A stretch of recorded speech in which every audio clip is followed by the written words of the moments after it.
La réserve du Masai Mara, au Kenya. L'un des lieux emblématiques de la vie sauvage, avec ses hôtes de toujours. Les herbivores en perpétuel mouvement et les carnassiers en embuscade. Cette image de la savane africaine s'impose comme une évidence.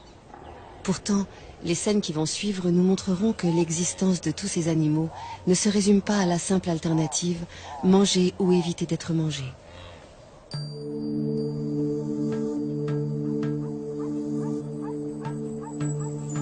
Le jour se lève sur le Masai Mara, une savane arbustive qui s'étend sur 1500 km², près de la frontière de la Tanzanie. La réserve doit sa renommée à l'impressionnante migration des gnous, qui fuient chaque année la sécheresse des plaines tanzaniennes. Au devant de la scène, une troupe de lions conduite par ce couple. Tout autour, les voisins qu'ils côtoient le plus fréquemment, zèbres, gnous, éléphants, impala, girafes.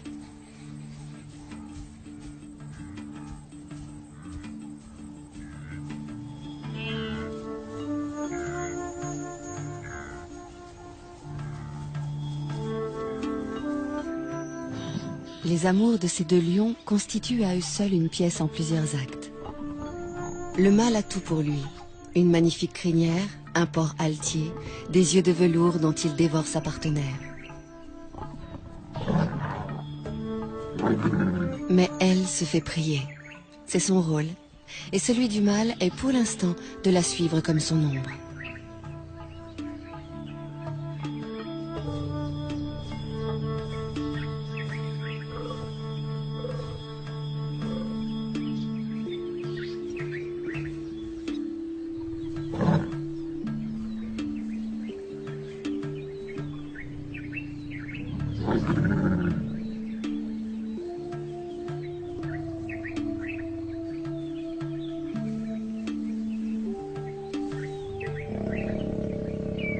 Les chaleurs de la lionne durent 4 à 6 jours, avec au moins 24 heures de prémices. Approche prudente, présence assidue mais discrète. D'ici à ce qu'elle consente, le mâle devra faire preuve d'une patience héroïque.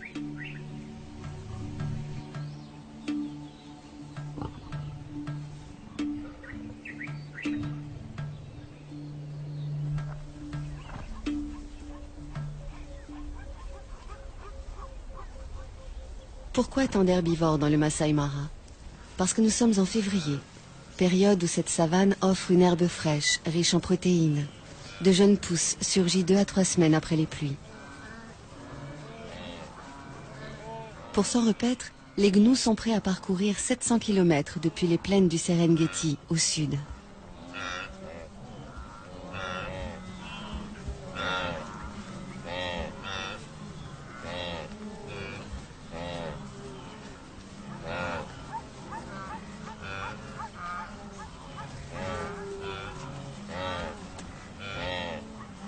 Les zèbres font le voyage eux aussi, en bonne compagnie avec les gnous.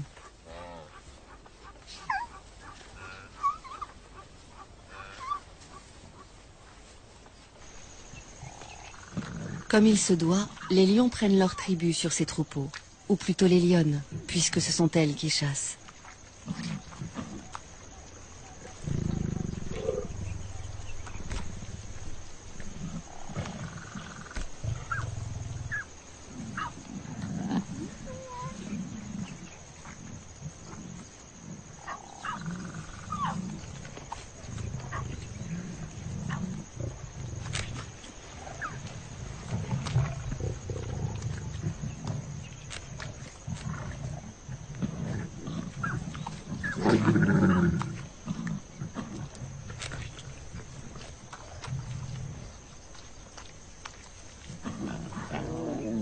Entre les lionnes, il n'y a pas de préséance. Chacune dévore autant qu'elle peut. Les lionceaux, qui ont encore leurs dents de lait, ne peuvent pas mordre dans la chair comme les grands. Si on les a conviés au festin, c'est pour éviter de les laisser seuls, sans surveillance. Et aussi pour les familiariser avec l'odeur du sang, éveiller leur instinct de chasseur.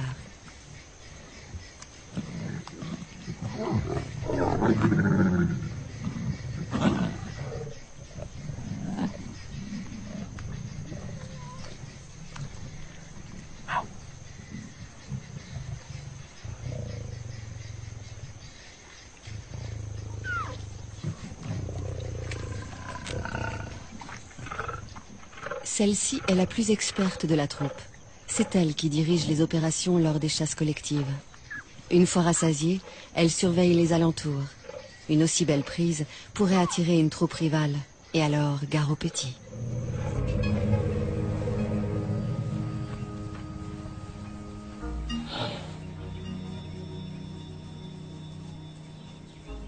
Marcher des jours, des semaines pour trouver les bonnes plantes, c'est le lot de tous les herbivores du Masai Mara. Les éléphants choisissent de se déplacer au petit matin pour éviter les grosses chaleurs. Quel ennui, ces longues traversées pour des adolescents toujours prêts à jouer.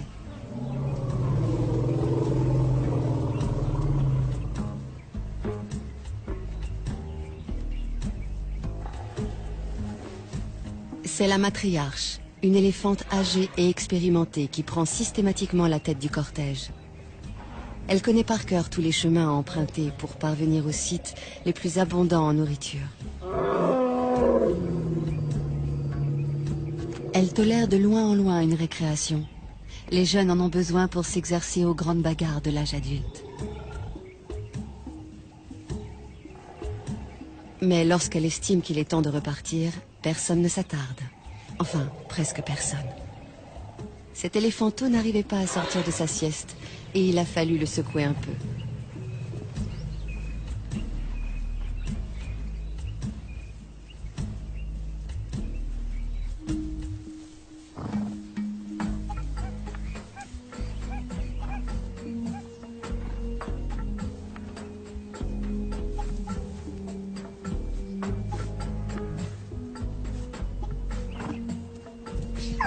Un étalon pour plusieurs juments qui lui restent fidèles toute leur vie.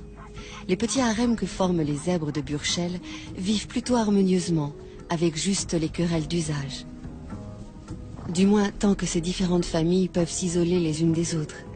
Mais à l'époque des migrations, surtout si elles coïncident avec celle des amours, la promiscuité génère de violentes rivalités entre les adultes.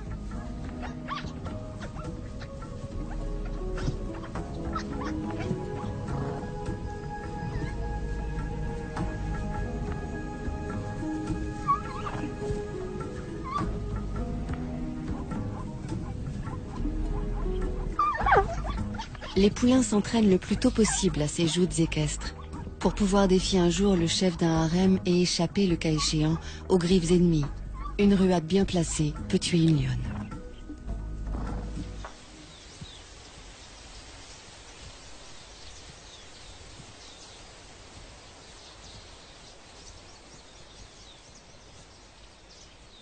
Quand on a la tête perchée à plus de 5 mètres du sol, on repère facilement les dangereux carnivores. C'est l'un des avantages de cette morphologie insolite. L'autre étant de pouvoir atteindre les sommets des arbres inaccessibles aux herbivores lambda.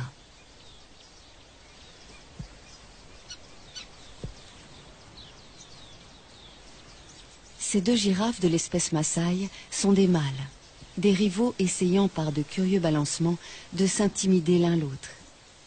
Aucun des deux ne voulant abandonner, il va falloir en venir au coup.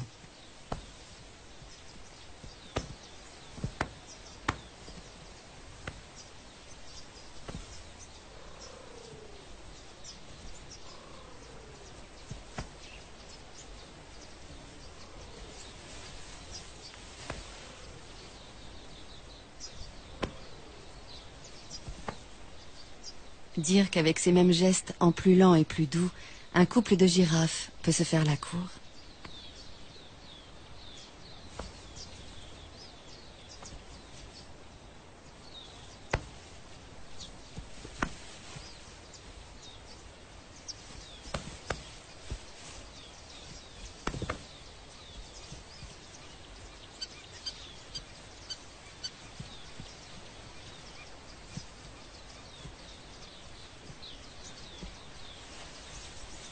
Les girafes Maasai vivent en petites troupes sous la coupe d'un seul mâle.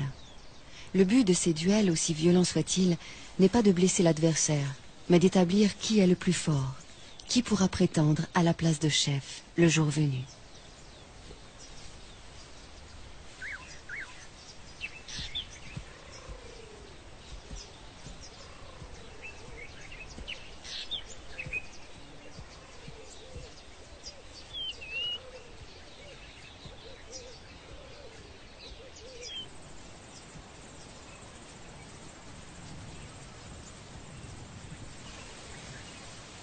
À longueur de journée, les troupes qui comptent parfois jusqu'à 30 ou 40 femelles et jeunes se déplacent pour chercher de la nourriture.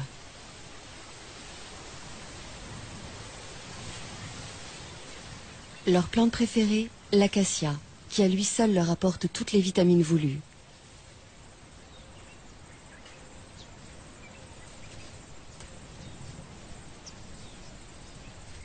L'acacia est hérissée d'épines, mais peu importe.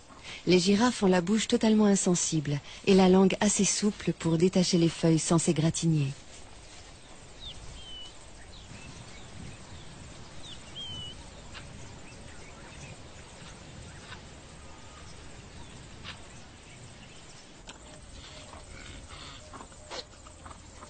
Ces cornes joliment annelées font la fierté des mâles impala.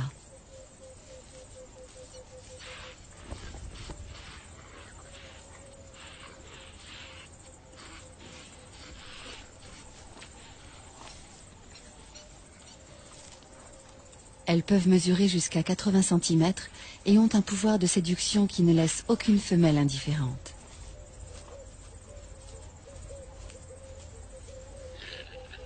Pourquoi?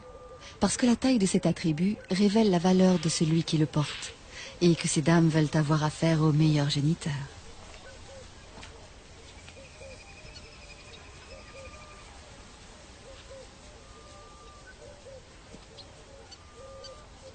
À la saison des amours, le mâle dominant s'approprie un vaste territoire. Les femelles qui traversent son fief sont à lui et il repousse quiconque essaie de les approcher. Une tâche exténuante, surtout que ces harems de 100 femelles ou plus attirent de nombreux prétendants fortement motivés.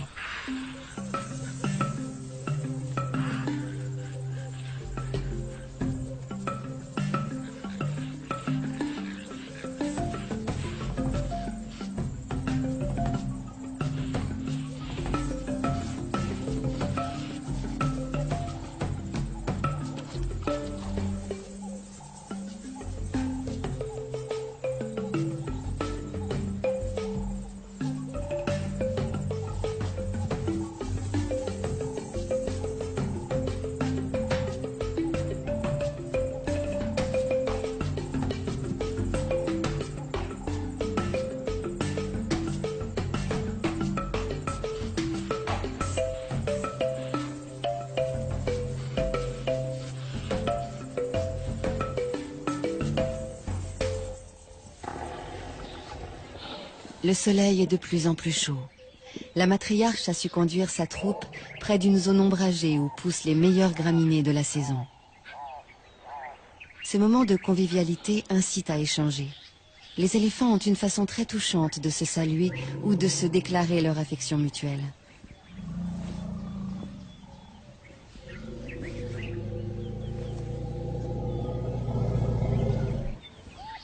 Quel extraordinaire outil que cette trompe. Plus de 100 000 muscles, une fonction préhensile, une souplesse très commode, et suffisamment sensible en plus de cela pour exprimer des sentiments.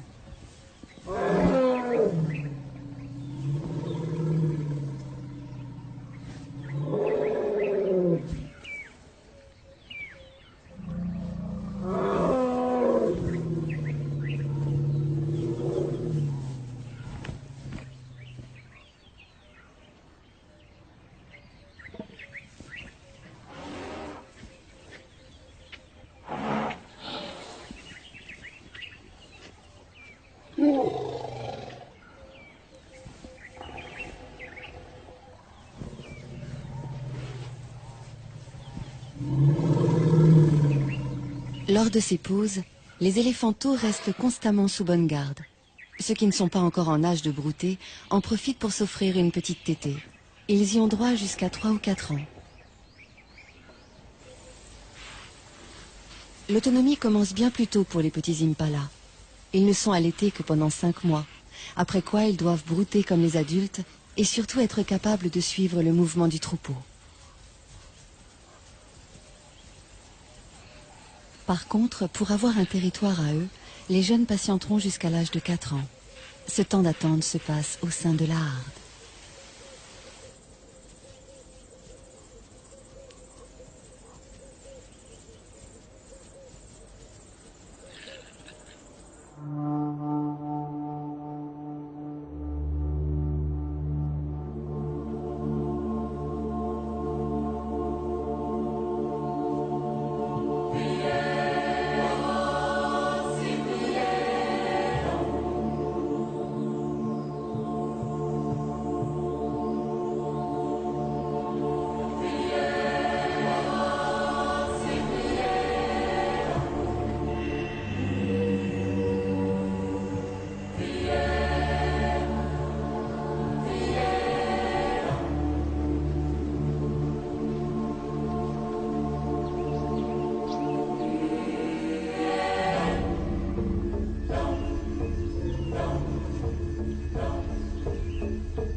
Une fille de la matriarche vient de mettre au monde son petit. Il est déjà debout, mais bien chancelant encore. Et pendant un assez long moment, la mère et l'éléphante restés pour l'assister vont l'encourager à tenir sur ses pattes pour aller téter.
C'est presque gagné. Qu'il tète goulûment et il aura trouvé la force de vivre. Il grandira entouré de sa mère et de ses auxiliaires d'éducation. Tante, marraine, grande sœur. La doyenne de la troupe se charge instinctivement d'entretenir et de transmettre la mémoire collective de la famille.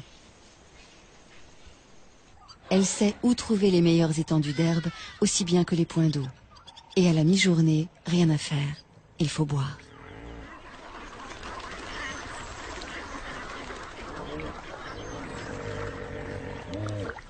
Ce ne sont pas 3 hippopotames somnolents qui vont les empêcher de se désaltérer.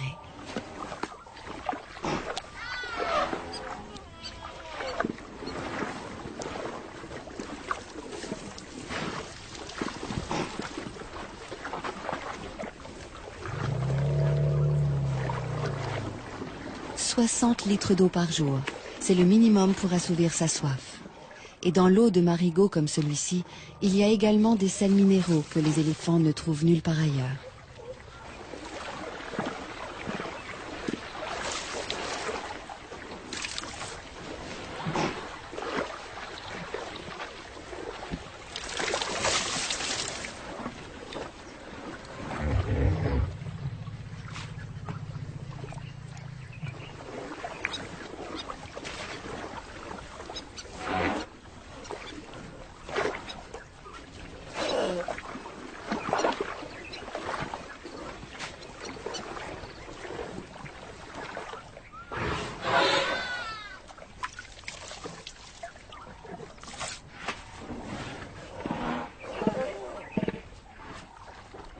Les mares sont non seulement des abreuvoirs, mais aussi des points fixes où les mâles solitaires peuvent reprendre contact avec la troupe pour éventuellement s'accoupler avec des femelles.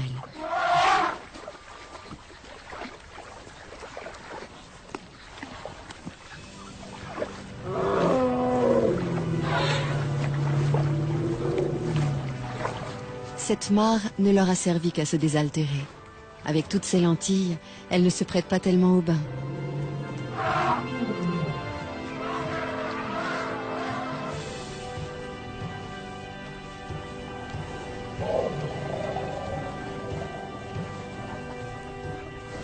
Le bain est indispensable pour éliminer les poux qui s'incrustent dans les replis de la peau. Bain classique dans l'eau, bain debout, tout aussi radical pour asphyxier les parasites, ou encore une douche de gadou.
s'asperger de poussière.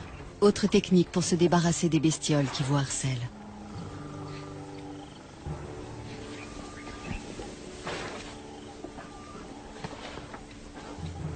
Pour les soins d'hygiène, les buffles s'en remettent à un nettoyeur professionnel, le pique-bœuf, ravi de trouver de la nourriture à si bon compte.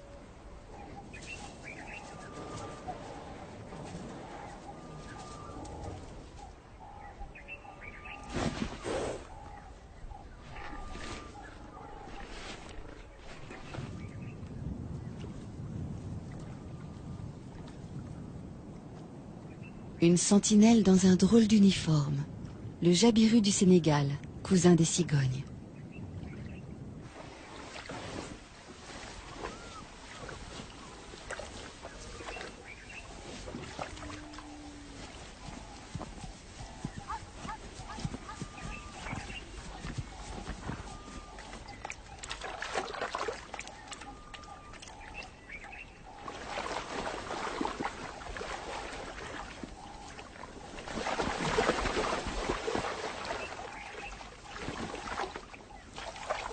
Trouver de quoi boire est une obsession quotidienne pour toutes les espèces de la savane.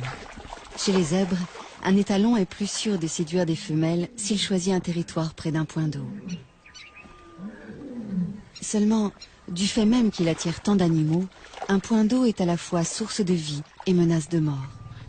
Car souvent les prédateurs sont embusqués non loin.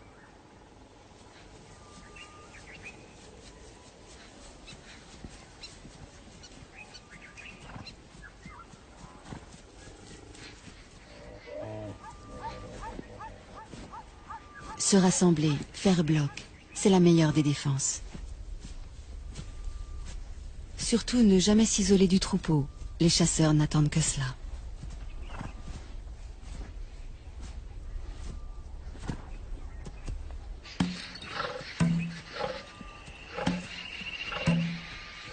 Pour une fois, les zèbres se sont affolés inutilement. Les lions venaient juste se désaltérer. La proie qui s'agite tout près, c'est le hasard qui vient de la mettre à leur merci.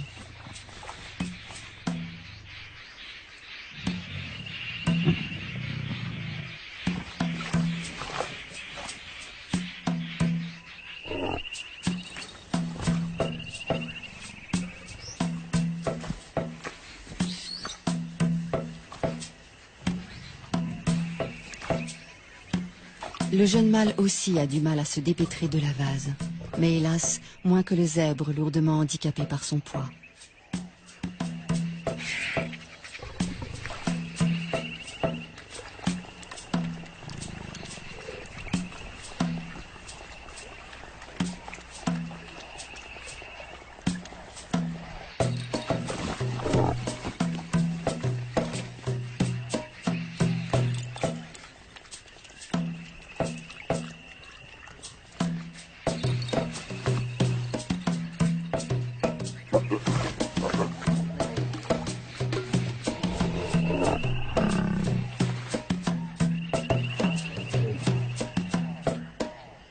Il aurait besoin d'aide pour la mise à mort, mais les autres semblent hésiter à s'engager dans le bourbier.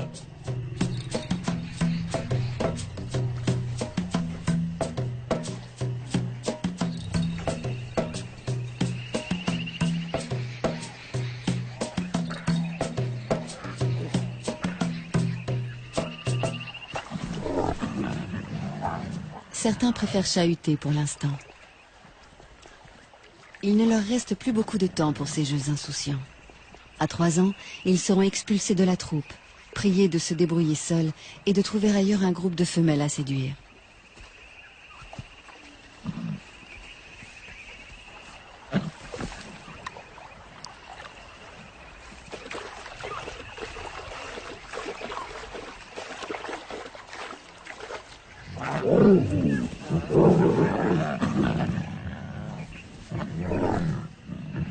Lorsqu'ils simulent des combats et se chamaillent, ces adolescents préparent leur vie future de mâles dominants et de chasseurs. Ces entraînements développent la force physique et la réactivité.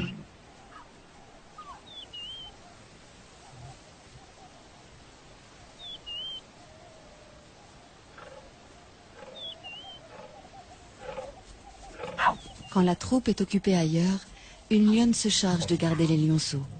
C'est une des règles de leur système communautaire, ne jamais laisser un petit seul.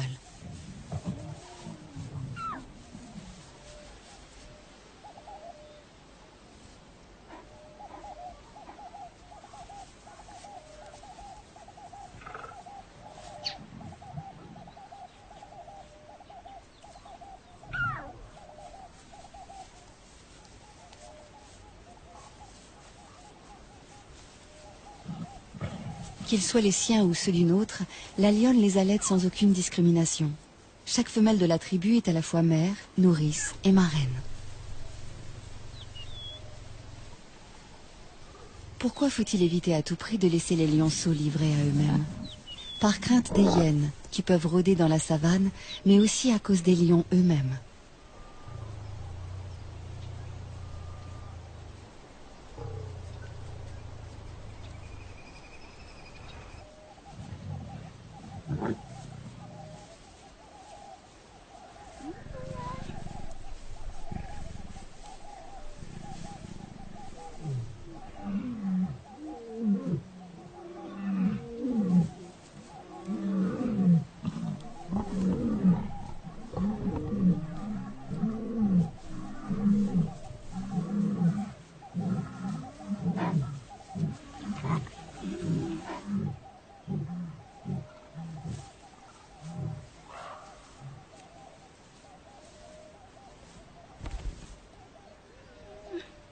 La babysitter est sur ses gardes.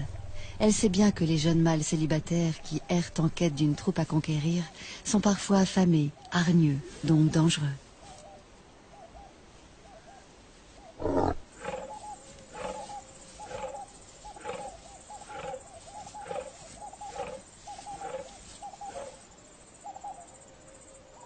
Même lorsqu'il a déjà une ou plusieurs partenaires attitrés, les choses ne sont pas faciles pour un mâle. Le nôtre en est toujours aux manœuvres d'approche. Toutefois, il a bien avancé et peut espérer arriver à ses fins d'un moment à l'autre.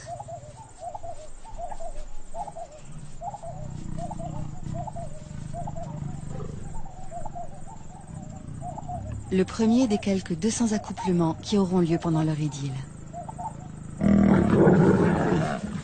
Désormais, il y en aura un tous les quarts d'heure environ.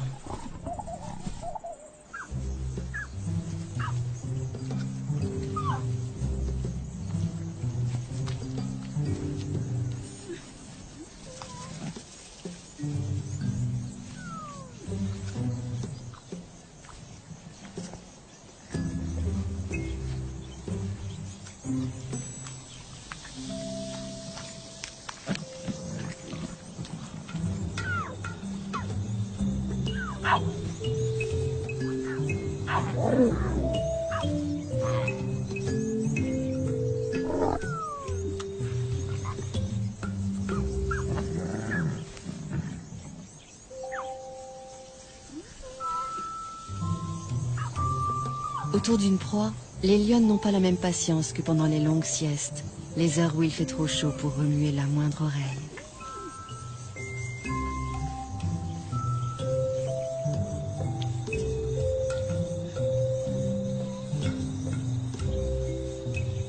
Encore que pour les lionceaux, les siestes se transforment immanquablement en bagarres sans fin.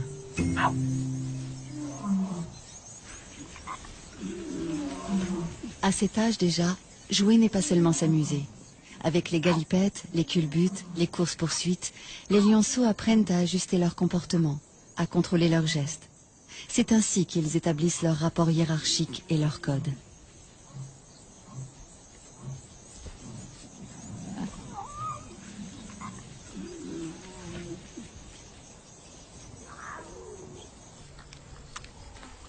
Une carcasse de seconde main, celle d'un gnou à demi dévoré déjà par une tablée de lions. Les éboueurs de la savane ont pris leur place.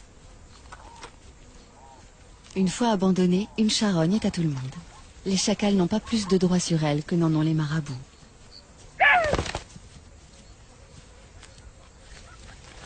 Harcelés par les marabouts, les chacals ont préféré s'en aller, mais non sans emporter un magnifique trophée, la queue du gnou.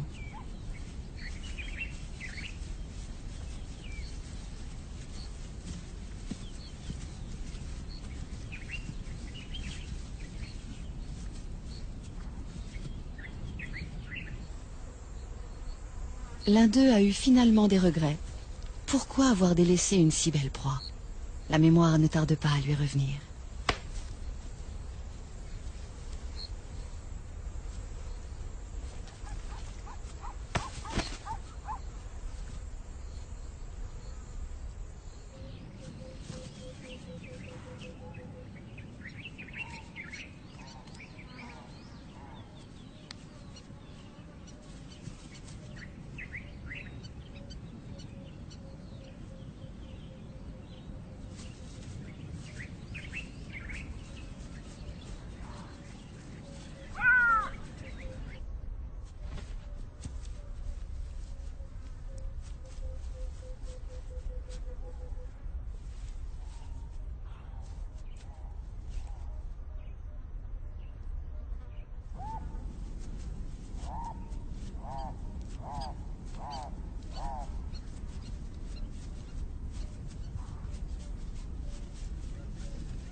C'est bien beau de jouer, mais ça ne remplit pas l'estomac. Et si l'on ne trouve pas de charogne, que reste-t-il? La chasse.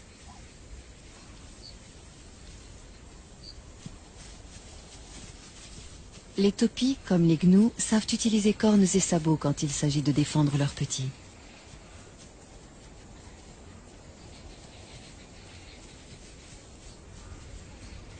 S'attaquer seul à 2 fois plus grand que soi, est-ce bien sérieux?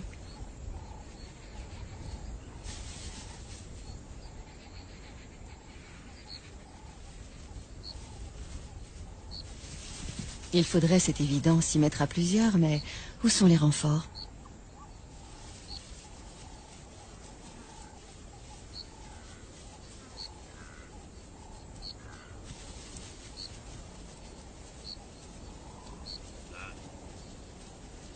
Les voici, mais trop tard. Tous les troupeaux sont en alerte.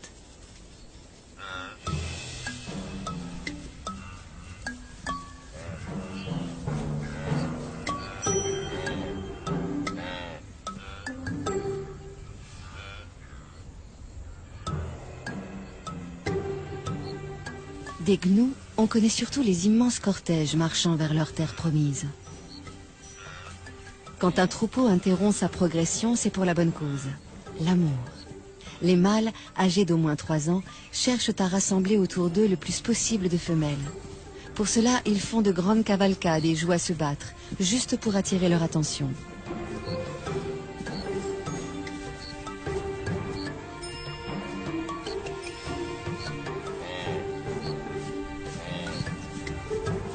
La frénésie et la nervosité des gnous les poussent parfois à des comportements étranges, comme dans la scène qui va suivre.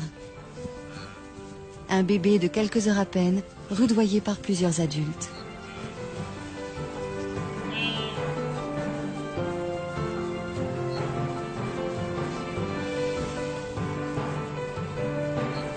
Veulent-ils l'entraîner à courir, pour lui apprendre qu'il faut toujours être prêt à fuir ou à suivre le troupeau sans trébucher?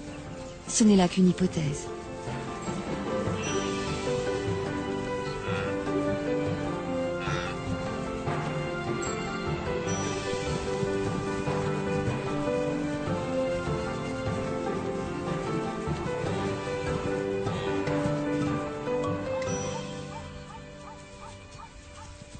D'instinct, le petit gnou suit sa mère comme son ombre.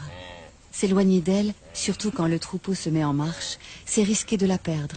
Et mourir à coup sûr car aucune autre ne la remplacera. Une mère gnou n'accepte jamais de nourrir un autre petit que le sien.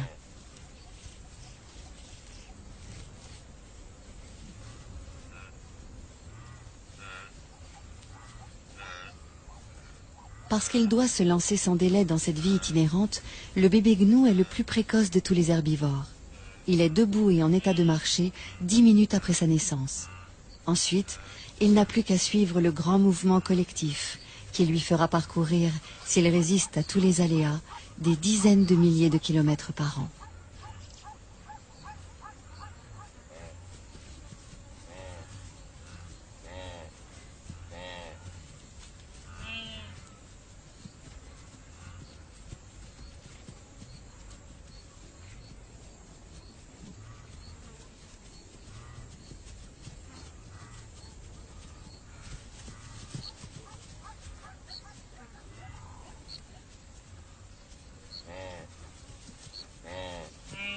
Tous ceux qui parcourent ces plaines herbeuses, que ce soit les gnous en troupeaux denses ou les taupiers et les zèbres beaucoup moins nombreux, tous, excepté les éléphants, ont à craindre évidemment les grands carnivores. Notre tribu vient régulièrement puiser dans ce réservoir de proies, visant toujours les plus vulnérables, les bébés, les vieux, les infirmes.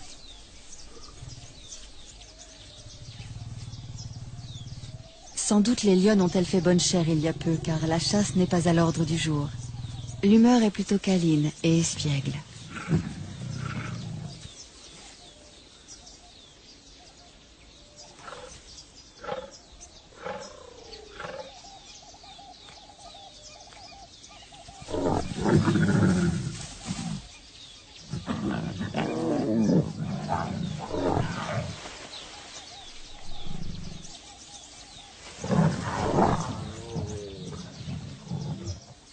Les jeunes viennent de trouver un jeu très amusant qui nous rappelle quelque chose.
Troisième acte dans le parcours amoureux de nos deux héros.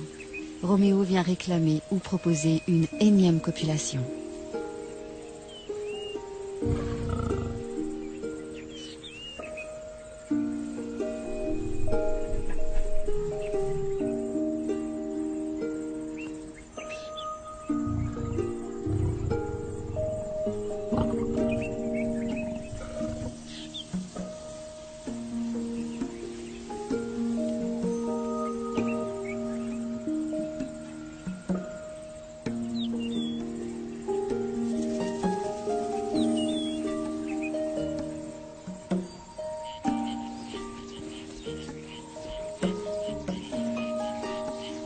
Le jour décline, il fait moins chaud, le moment que beaucoup attendaient pour aller boire.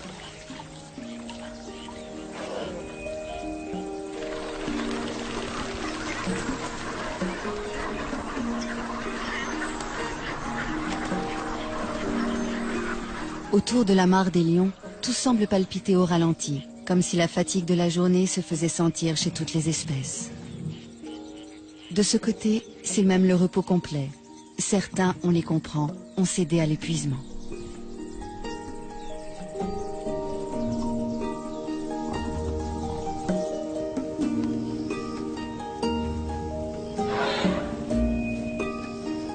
La nuit va bientôt tomber sur le Masai Mara où évoluent jour après jour les éternels nomades, les chasseurs chevronnés et tant d'autres animaux. Au rythme des saisons, la lutte de chacun pour sa survie maintient ce juste équilibre dont la nature africaine a le secret.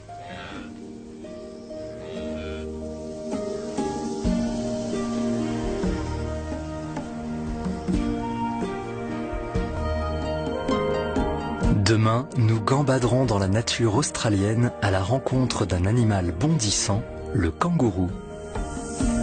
Mais pour l'heure, cinéma. Un face-à-face entre Jean-Paul Belmondo et Charles Vanel dans L'aîné des fers chauds de Jean-Pierre Melville.